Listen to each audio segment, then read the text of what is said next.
ఎర్రగొట్టే కారం రంగు రుచి ఆచి కారం పొడి. అందరికీ నమస్తే, జై శ్రీరామ్, భారత్ మాతాకి జై. ఈరోజు నాకు చాలా ఛానల్స్ నుంచి చాలా చిన్మయ్య గారు ఏదో మాట్లాడారు. చిరంజీవి గారు నిన్న ఆడపిల్లలు ఏదో స్వయం శక్తితో ఎదగాలి, కాస్టింగ్ కౌచ్ లేదు, అది ఇది అన్నారు. దాని గురించి మీ స్పందన ఏంటి అని అడిగారు. నేను ఒకటి చెప్తానండి, చిన్మయ్య గారు మీకు పనే లేదా? తెలుగు ఇండస్ట్రీలో ఎవరేం చేస్తున్నారో అదే పనిలో చూస్తున్నారా? ఏం చెన్నైలో మీకేం కనబడట్లేదా? చెన్నైలో ఉన్నవన్నీ ముందు చక్కబెట్టి తర్వాత ఇక్కడ రావమ్మా. ఒక్క మాట చెప్తా, స్వయం కృషితో ఎదగండి, అప్పుడు మీకు ఎవరు ఏమీ చేయలేరు అనడం తప్పేమైనా కనిపించిందా మీకు? కాస్టింగ్ కౌచ్ లేదు అనడంలో తప్పేమైనా ఉందా? అవునండి, ఇష్టం వచ్చినట్టుగా విచ్చలవిడిగా మనం ఎలా పడితే అలా వెళ్తాం, ఎలా పడితే అలా ఒళ్ళంతా చూపిస్తాం, ఎలా పడితే మాకు నచ్చినట్టుగా మేము ఇష్టం వచ్చినట్టు తిరుగుతాము అంటే ఆడేదో పిచ్చి పిచ్చిగా వాగితే పిచ్చి వెధవులు చాలా ప్లేసుల్లో ఉంటారు. ఒక ఇండస్ట్రీలోనే కాదు, ప్రతి ప్లేస్లో ఉన్నారు. ఆఖరికి తాపి పని చేసే దగ్గర కూడా ఉన్నారు. అలాంటి వెధవలందరినీ మీరు ఆపగలరా? అలా అని చెప్పి ప్రతి మగాడు వెధవే అని మీరు అనగలరా? ఏం మీ నాన్నగారు మీకు జన్మనిచ్చారు, అందులో మగపాత్ర లేదా? అలాగే మీ అన్న మీ తమ్ముడు కనిపించట్లేదా? ప్రతి మగవాడు కాదు. అలాగని చెప్పి ఇలా పిచ్చి పిచ్చి వేషాలు వేసే ప్రతి మగవాడు కూడా మంచివాడు. పిచ్చి వేషాలు వేసే వాళ్ళని వెనకేసుకురమ్మని కూడా నేను చెప్పను. వెధవలు ఎక్కడైనా వెధవలే. అలాంటి వెధవల కోసం మాట్లాడితే బాగానే ఉంటుంది. కానీ ముందు మనం తమిళనాడులో ఉన్న వాళ్ళ గురించి ఎవరినైతే మీరు మాట్లాడుతూ అన్నారో, ఇప్పుడు మీరు మాట్లాడుతున్నది ఎవరి గురించి అయితే ఎగ్జాంపుల్స్ చెప్తున్నారో, ఏ డైరెక్టర్, ఏ ప్రొడ్యూసర్, ఏ హీరో ఇలాంటి పనులు చేశారు, లేకపోతే ఏ మ్యూజిక్ డైరెక్టర్, మీరు కుండ బద్దలు కొట్టినట్టుగా చెప్పాల్సిందిగా నేను డిమాండ్ చేస్తున్నాను. ఒకవేళ మీరు చెప్పిన వాళ్ళు కానీ ఎక్స్ట్రాలు చేసిన వెధవల జాబితాలోని ఎవరైనా ఉంటే మేమందరం కూడా మీ వెనక నడిచి గట్టి పోరాటం చేద్దాం. దానికి మా మద్దతు ఎప్పుడు ఉంటుంది. ఏమండి, ప్రతి దగ్గర ఉంటారని ముందు చెప్పాం, ఇప్పుడు చెప్పాం, ఎప్పుడు చెప్తున్నాం. అప్పుడు పోరాటాలు అన్నప్పుడు కూడా చెప్పాం.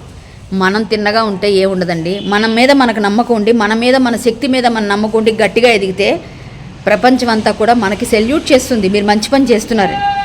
అంతేగాని ప్రతి మగవాడు ఇట్లాంటి వాడే, కామాంధుడే అని అందరి మీద మోపడం కరెక్ట్ కాదు. ఇండస్ట్రీ అంతటి గురించి మీరు వచ్చి ప్రతిసారి అయినా చిరంజీవి గారి స్థాయి ఏంటి, మీ స్థాయి ఏంటమ్మా? అసలు ఆయన మహానుభావుడు.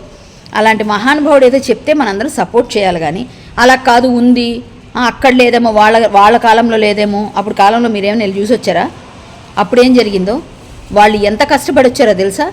అంత కష్టపడ్డ ఫలితమే ఈరోజు ఆయన ఒక మెగాస్టార్గా అందరి గుండెల్లో స్థానం. అర్థమైందా? కష్టే ఫలి అన్నారు.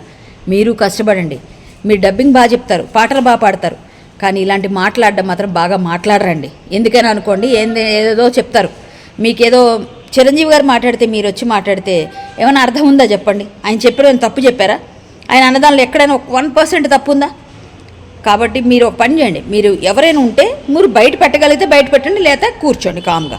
అంతేగాని ప్రతి దానికి తగుదనమ్మా అని వచ్చి నేను ఇలా చెప్తా అలా చెప్తానంటే అయినా మనం ఆలోచించమా? మీడియా పీపుల్ని ఒకసారి అడుగుతున్నా. చెన్నైలో ఉన్న వాళ్ళందరూ ఏదో ట్వీట్ చేస్తే మనం ఇక్కడ ఎందుకండి దానికి అంత పబ్లిసిటీ ఇవ్వాలి? మన ఇండస్ట్రీ గురించి మాట్లాడుతూ ఉంటే మనం ఎందుకండి మాట్లాడడం? చెన్నై ఇండస్ట్రీ గురించో లేకపోతే ఇంకో ఇండస్ట్రీ గురించి మనం ఎవరైనా మాట్లాడుతున్నామా?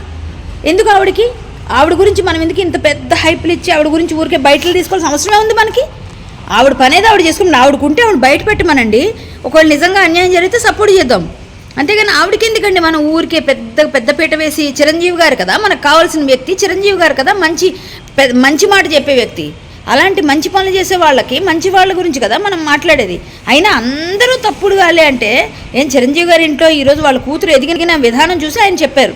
అంతేందుకని మీ ఫ్రెండ్ సమంత లేదా? ఆమె ఎంత కష్టపడి ఎదిగింది ఆమె. ఎంతమంది ఎదిగారు? మీరు కూడా అలాగే ఎదుగుంటారు. ఏమంటే అనేవాళ్ళు ఉంటూనే ఉంటారండి.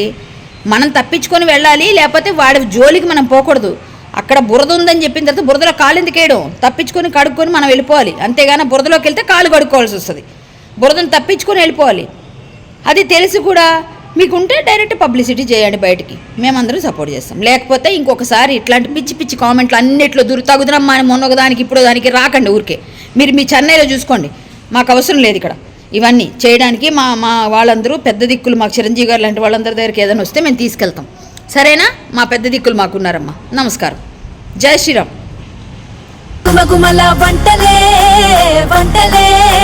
ఎర్రగొట్టే కారం రంగు రుచి ఆచి కారం పొడి.